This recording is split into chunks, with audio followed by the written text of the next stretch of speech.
Greetings to those who watch below. It's been a while since I've done a video focusing on people's real-life encounters, so I thought why not now, and why not visit an old subject that I've done before, that of non-human entities. Imp on the ceiling. A few nights ago, I was asleep in bed. My husband and I had been watching TV, winding down from the day. My husband got up to turn off the television, and when he got back in bed, he accidentally woke me up. The TV was already off, so my eyes were already adjusted to the dark room. Fully awake, I see my husband curling up next to me and roll over to give him more room. Now on my back, I look up, and a shock went through me. There, right above my head on the ceiling, was this creature that I can only describe as an imp. It was dark, like a shadow, but had clear, defining lines. It was small, slightly bigger than a cat, and as I realized what I was seeing, it craned its neck, looking down and over its body to look at me.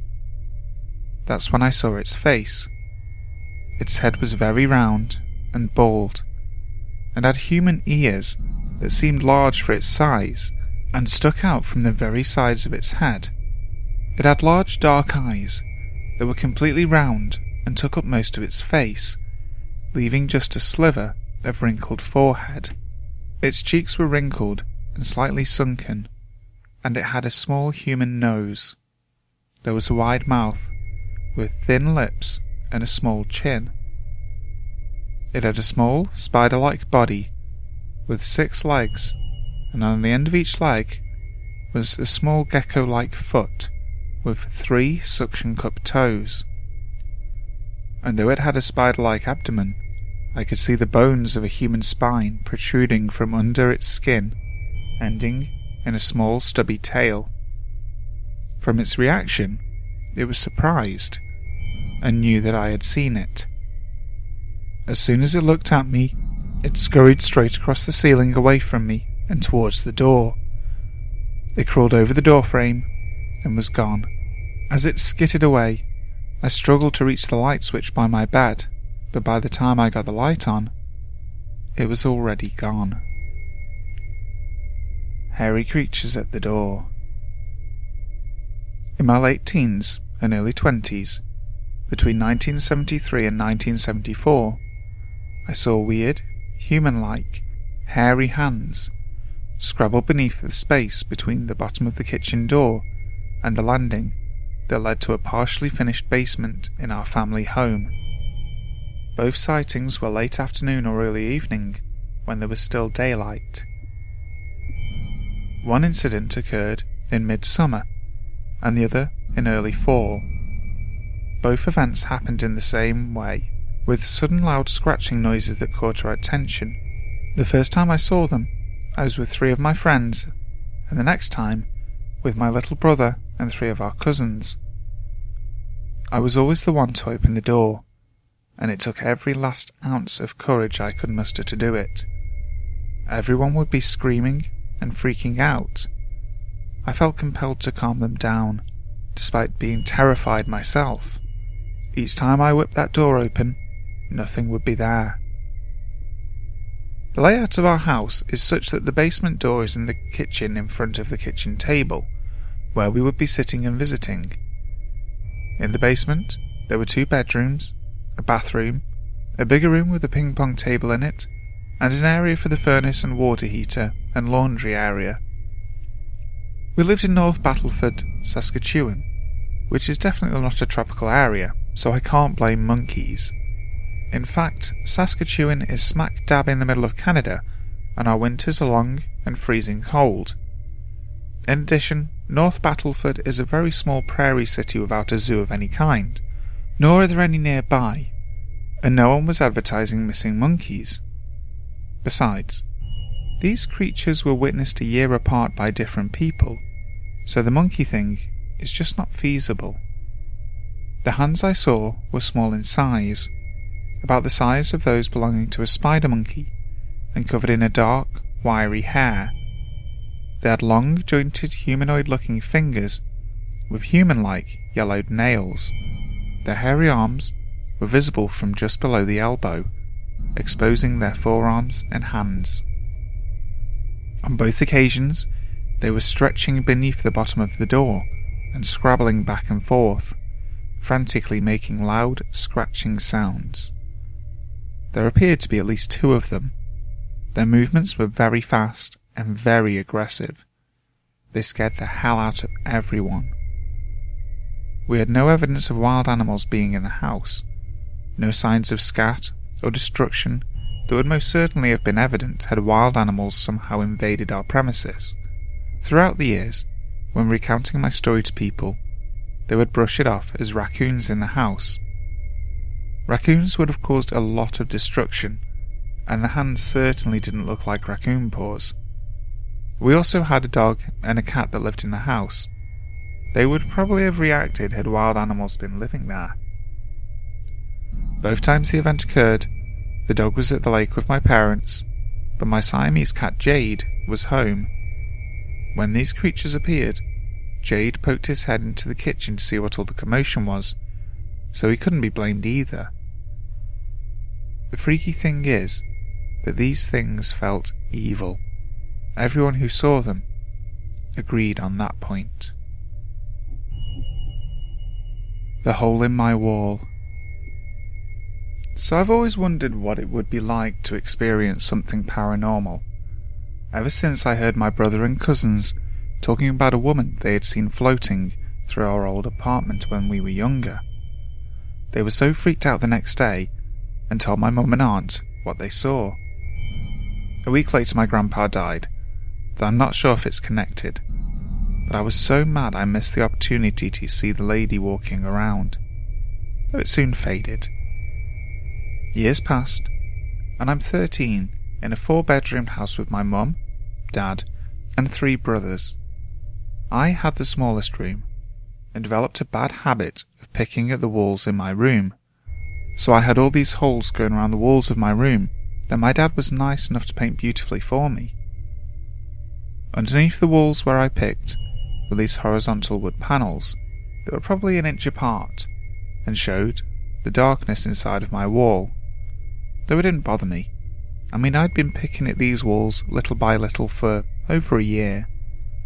One day, I'm in my room watching TV, laying on my side, my right hand holding my head up, and I feel a hand placed on my left shoulder. My eyes pop, and I slowly turn around, only to see a hole that I had picked a while ago, with an inch gap. I shake my head, knowing I must have imagined it, and returned to watching television. Not a second later, I feel a hand on my left shoulder once again, but this time it squeezes it. I felt like the air got sucked out from me. I jumped out of my bed and ran into my brother's room screaming and crying that a hand grabbed me and touched my shoulder in the spot where it happened. It took a while to sleep again in that room. My dad resealed the holes, and I never picked at them again. What's currently weird for me, being 25 now, is that every time I lay across a bed and my feet are hanging out, I have to pull them all the way on the bed, because I'm terrified that I might feel a hand clutch my ankle. Night of the Mannequin Driver. The year was 1999. I don't remember the month, but it was the beginning of cold, stormy weather. I was living with my parents in Tranquility, California at the time. I was partying with some friends in the town of San Joaquin, which is 8 miles away from Tranquility.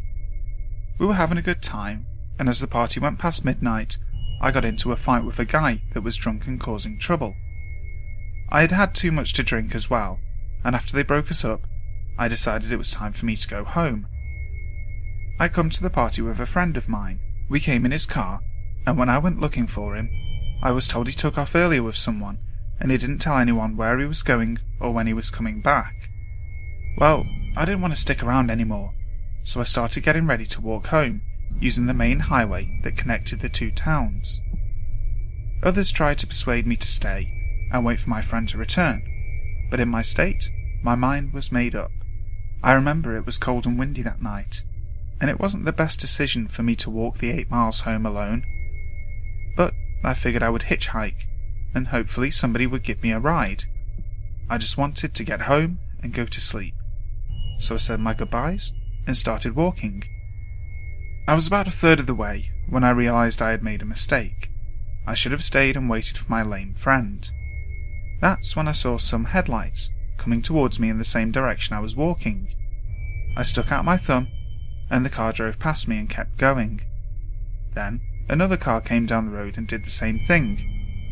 It was beginning to get very cold, and there were some lightning flashes.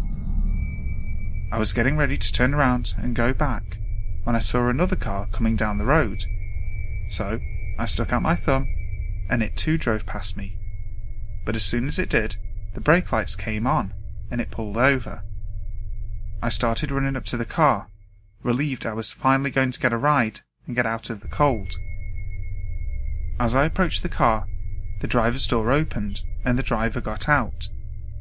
There was something totally wrong with the way he exited the vehicle. I mean, his body movements were sort of stiff and awkward.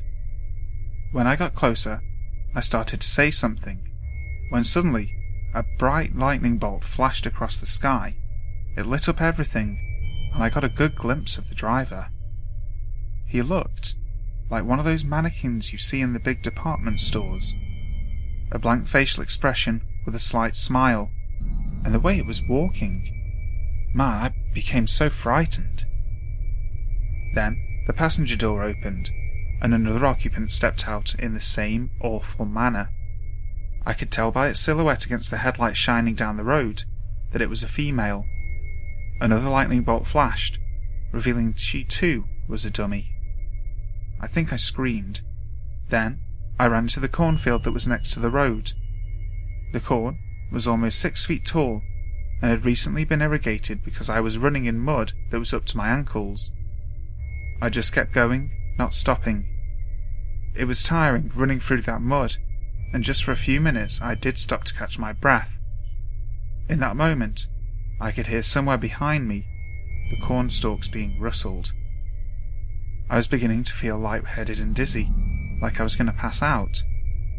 Then I heard car doors slamming shut and the sound of the car driving away. I didn't go back to the highway. No way. I was too scared. I kept plodding through the cornfield until I came out the other side. That's when I sort of collapsed. I was shaking all over. I stayed there for at least an hour before I headed back to San Joaquin. To this day, when I think back, it could have been someone playing a joke, just to scare people. I don't know. They looked real to me. It was like a nightmare. The Twisted Creature. This story took place when I was 17. I was spending the night with my friend, and had no time to shower before leaving my own house, so I decided to take one at my friend's. It was already night by the time I got to her house. I've always had a feeling of dread anywhere in her house, especially in the bathroom. Now my friend Anna had a glass shower door. You could perfectly see through it at anywhere in the bathroom. I never shut the bathroom door because it had a habit of getting stuck, only on me. I wouldn't open until Anna would force it open. Mind you, there was nothing wrong with this door. I was showering with the door open that night, so it wouldn't get stuck. Anna was sitting in the living room watching TV. The living room is on the other side of the bathroom, so there's no way to see it from the bathroom and vice versa. When I had turned around to face the door, I saw someone standing in the doorway. Something dressed in black. It appeared to be peeking around the corner. So, thinking Anna was playing a trick on me, I immediately asked, "Anna, are you standing in the doorway?" She replied, "No, I'm in the living room still."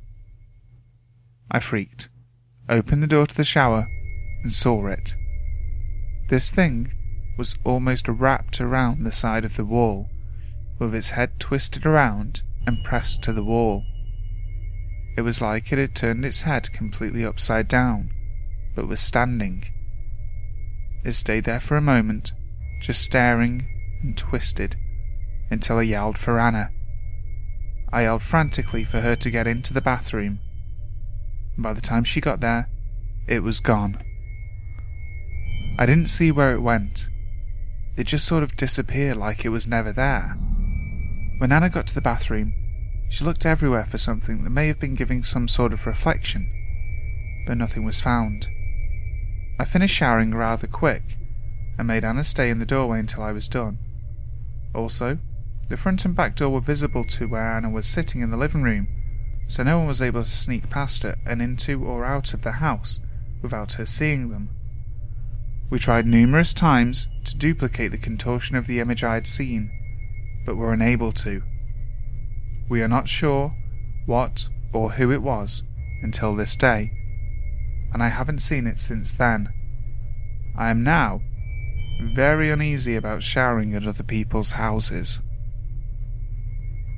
Hi guys, really hope you enjoyed today's video. It's a subject that I find really fascinating, that people don't just see a normal humanoid ghost, they see these weird things. What do you reckon? What's the strangest thing you've seen? If you like the video, make sure that you like, share, comment and subscribe, all that good stuff. And if you've got a story that you want to share with me, make sure you contact me. Usually by email is the best way to send in a story. And always feel free to come say hello on Twitter. I'll be back next week with another video. So until next time, sleep tight.